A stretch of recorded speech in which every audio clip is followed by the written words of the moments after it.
Hi there, Andre here from Peak Motorcycles. In this video I'm going to show you how to fit these Acewell HG-20 heated grips to my Honda CRF300 Rally. It's in the middle of winter here in the UK. We don't get proper like cold, but it's quite close to freezing a lot of the time, and certainly single figures Celsius, and having heated grips on the bike just make it that little bit more comfortable. What I'm going to do is I'm just going to show you what these heated grips are like, and then I'm going to go through the fitting process to the bike.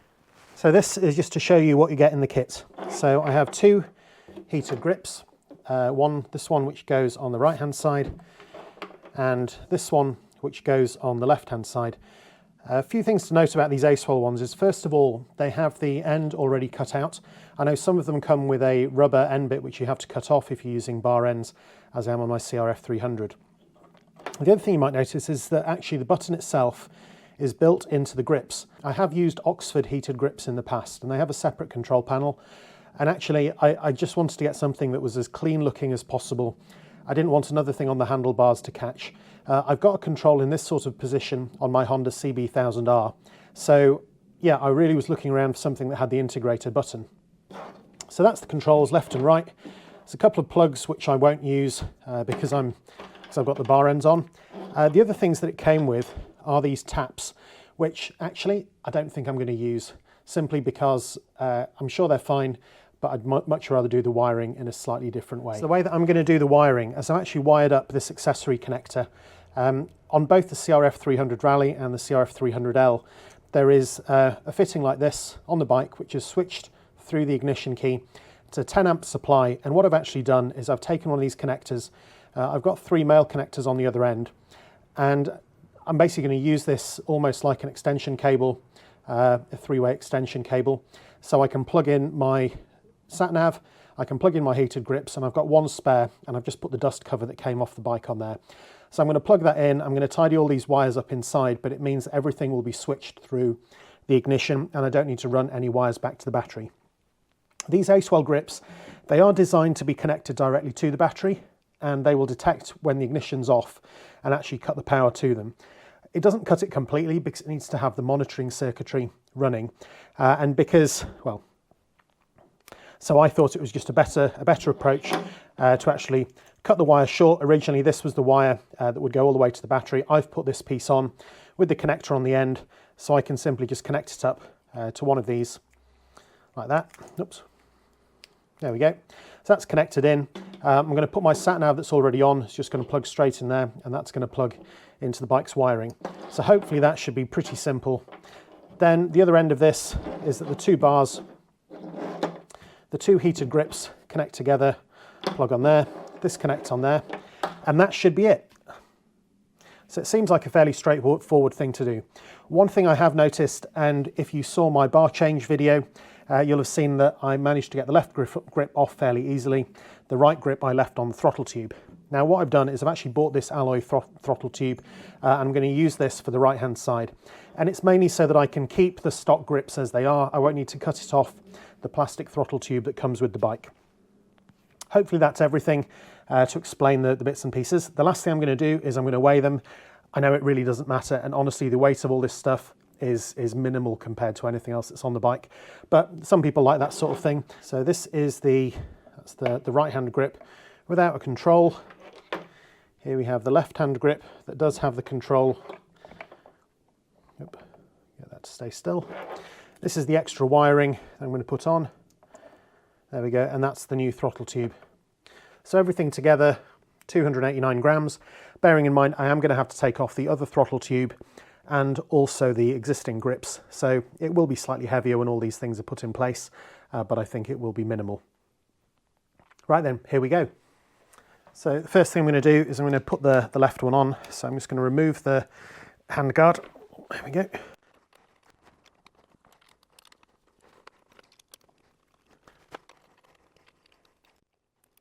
we go, I'm just going to leave that hanging like that. I never glued these on properly when I put it in. So it should just twist off. And there we go. That came off pretty easily. And that is just the stock Honda tube that came with the bike. The next thing to do is to fit the Acewell grip, which looks like it should be an exact replacement all the way to the end there. What I am going to do is I'm just going to put a little bit of glue on the inside of there just to hold it on. Now the instructions do recommend using epoxy, but honestly I think that what I'm actually going to do is put some contact adhesive in there instead, just because I've seen that epoxy can crack a little bit when it's in use. This is quite sort of gloopy stuff, but I'm just going to spread it around a little bit. I'm not going to put it all the way up to the inner end because I think that when I slide the grip on, quite a lot of this is going to get pushed up towards the end. So on this side I install the grip that's got the control button, and it needs to go on with the wire pointing downwards. So I'll just slide that on there. What I'm going to do is I can see where some of that is just beading up a little bit. I'm just going to scrape that off and put it on the inside.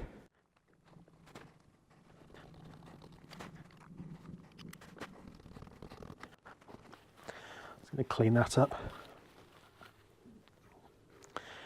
Nasty stuff. So that glue is going to take a while to set fully, but hopefully that will be a good position. So I've got the control switch just in there. Okay, I'm going to refit this handguard.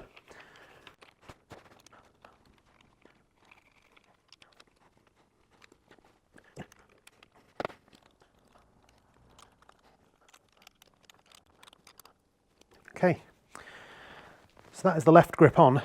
That was pretty straightforward. I'm now going to go around and do the same thing on the other side. This might be a bit more complicated because it does have the throttle tube. On this side again, just going to remove the handguard. Move that out of the way. Now for this one I'm actually going to dismantle the throttle housing to get the throttle off, because I'm actually going to replace the throttle tube that's inside there.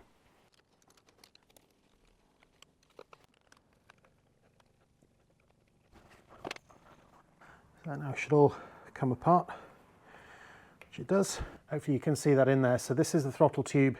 That's where it comes up. So basically what I need to do is to replace that, I think, with this, assuming that this is actually the right piece that goes on in its place. So yeah, I need to just remove that whole plastic housing, and then hopefully I can just flick out those little bits to change them over. Okay, so that top one's quite loose, so that should, I think, just come out like that. Almost out. Okay, so that's one. Now the other one should be a lot easier. There we go. There we go. So that is the Honda throttle tube removed from the bike. Now I'm just going to compare that with my new one, and hopefully they match up. And yeah, I don't know if you can see that on there. That actually looks like a pretty good match. So before I attach this, what I'm going to do is I'm actually going to glue this up and put the new heated grip on. So I think that when this was on the bike, it was that way up. So basically I need to have the wire coming out the bottom of here because the two throttle wires are going to go around either side of that when it's fitted. So same as before, big blob of glue all the way along there. And I'm just going to spread that on. Now this one, it does matter a bit more whether it swivels or not because it is the throttle, but hopefully by putting all of this on this knurled grip, that should be enough to keep this firmly in place. Remember, I actually want to get it so it's that way up when the grip is on. It looks like it's a snugger fit. I'm actually going to move this over to the table just because I think I'll get a bit more force on it if I'm pushing down than if it's like this. So I'm actually going to do, to get a bit more carefully controlled force on this, is I'm going to use this Bessie clamp. Yeah, I know this is probably a bit of overkill for getting a grip on, but I just want to be able to do it very slowly. And hopefully this will do the job. Actually, you know what, that is so firm, I think that what I'm actually going to do is clean that up and just see if I can get it on and then put some glue in afterwards, because I think that is so close, so tight as it is, that with that glue in, it's so sticky that I don't think I'm actually going to get that on without damaging it. But It was a miserable failure. So what I've done is I've just cleaned it back off with brake cleaner, just back down to the bare metal. What I'm going to do now is see if I can actually just get that and push it in as it is with nothing more than a little bit of water, which will hopefully then dry fairly quickly. So yeah, it does seem like it'll go. It's just a really, really snug fit. So I'm just thinking that just by wiggling it around a bit, I might get that to go in. I mean, it is just a really, really snug fit. Now I have seen some people suggesting that one thing you can use is washing up liquid. I'm wondering whether that would be enough, because I think I'm not going to be able to wiggle it that much all the way down. But yeah, that is I mean, it's a very snug fit. Can't fault that at all. But I have a feeling that that is going to be too snug if I can't even turn it onto there. Yeah, it's almost like it's the perfect size, but it's just really, really tight to get that on. So I think I need to find another way to actually get that onto there. So as you can see, I've resorted to some fairly extensive measures. I found that what I had to do to actually get it on in the first place was I took a file, much like this, and I just rubbed that all the way around the inside of the grip. Then I put some water on it, and then the last thing I've done is I'm actually using a bit of heat. I'm using a hairdryer. It's not mine, as you might have guessed, but it's not as hot as my hot air gun. And by heating up the grip on the outside, putting it in the vise and very, very slowly doing it up, I have been able to edge it on. So I've still got about an inch to go, so I'll just give you another quick blast of it. You can see that slowly creeping on. I mean, it makes a fairly unpleasant noise, but it does work.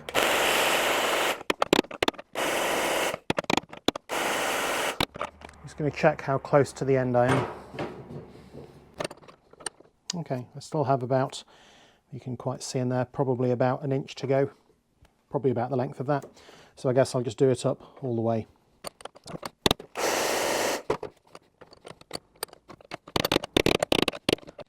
Still, I'm basically going to put it in so it's all the way up against that. You can see in there still there's a little bit to go. I'm going to push it all the way to the end though. Okay, so that is as far as that one will go on. There is still a bit of the grip exposed at the end there, so I'm just going to go back up and compare that to the stock one. But at least it's on, and it's in, hopefully, a good enough position. I think it could have done with being a little bit more round, and it was actually at the bottom here when I first put it in, but I think because of the spiral pattern on the knurling on the grip, it has actually moved with that. So it is a bit high, but hopefully that still works. Right, I'll go and take that back to the bike. So this is now ready to go back onto the bike. Before I put it on, I'm just going to put some grease into the holes where the throttle cables are going to go, just because I know that those are moving parts.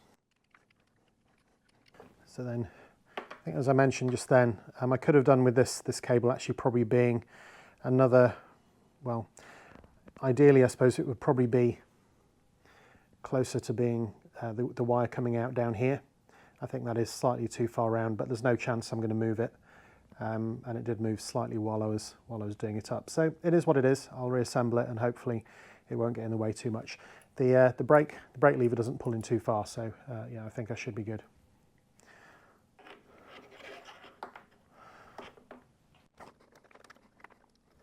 Okay, that's the lower one in.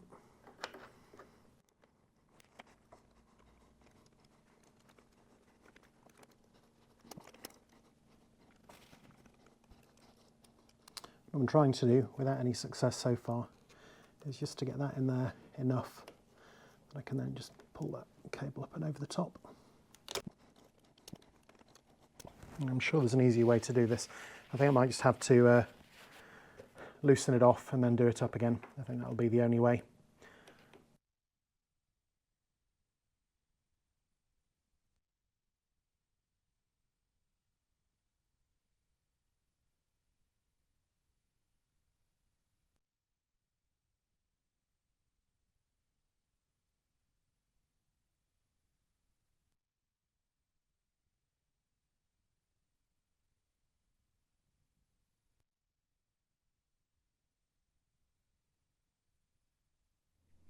So this is just inside the left side, so I'm not sure if you can quite see it here, but I've pulled, this is the stock wiring loom that comes through here. That's the accessory connector. So onto that I've put the end of my new three-way harness. So this is the one that goes to the heated grips, this is the one that goes to the GPS, and this one here is my spare. Maybe I'll use that for spotlights. I'm not going to film the next bit, but essentially what I'm going to do is I'm going to take out this bolt here, and I'm going to route the cabling from round the back of here. There is actually an expansion tank just inside there, but there is a hole for any wiring to come through just about in here. So I can't really do this with the camera where it is, so you're just going to have to believe me that this is what I've done. I'm going to move the camera away. I'm also going to tie up all of this wiring with cable ties to the existing ones that are in there, just to make it as neat as possible. And then that's it. Then I think that's me done. Here we go. Moment of truth. Ignition on. So my sat nav has come up okay.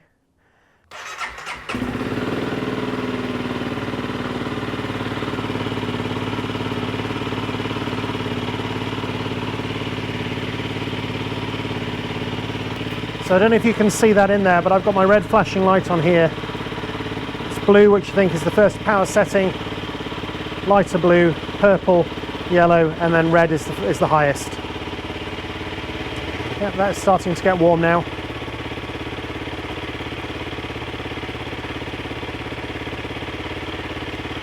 So it's simple as that. So this is the button for actually operating them, and it's press and hold to turn it on, and then it goes red.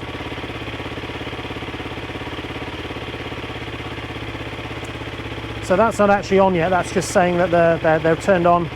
And then blue is the lowest power setting, and it goes from blue all the way up to red at the highest setting. I can feel that it's starting to get warm now. I'm just going to check the other grip. That's it, all done. That was my video on how to fit the Acewell HG-20 heated grips to a Honda CRF300 Rally. It would be pretty much the same for Honda CRF300L, except that the accessory connector is actually behind the headlamp instead of inside that left side fairing. The left side grip, really easy to do. I've got some Renthal fat bars, and it just slipped on really well. The glue seemed to go on really easily. The right side one was again one of these things that's been sent to test us. Now I know someone who used the original throttle tube, and then they had to cut the old grip off. Seeing just how firm it is to get it on there, yeah, I mean it really is painful to do. This should have been a 20-minute, half-hour job, and just getting the grip onto the new throttle tube probably took me about an hour, even though you only saw the short version of that. If I was doing it again, I think I'd probably still have to take the same approach, because I couldn't think of any other way to get it on. If anyone knows any way to get throttle tubes on more easily than that without having to use a vise, please let me know. I'm sure other people will be interested as well. The one thing that I didn't quite get right was where the wire comes on the right hand grip. It's not a long way off, it doesn't snag on anything, so I can leave it as it is, but in hindsight, when I was first positioning it to go in, I should have checked, because there is a bit of a spiral on the grip underneath on the new throttle tube, and I think that's just caused it to turn a little bit as I was putting it on. Having said that, all seems to work. I've checked the wiring, it's still well within the 10 amp limit for the switch circuit. The grips themselves come with a 5 amp fuse. My GPS charger I think comes with a 2 amp fuse, so I still have 3 amps left, and that would only be absolute peak. So I've got some spotlights coming. I think I might use the other accessory connector for those. Otherwise I guess it'll be a USB charger. But yeah, hopefully this has been interesting and useful. If it has, please like and subscribe, and I'll see you next time, and I will have warmer hands. Alright, thanks for watching.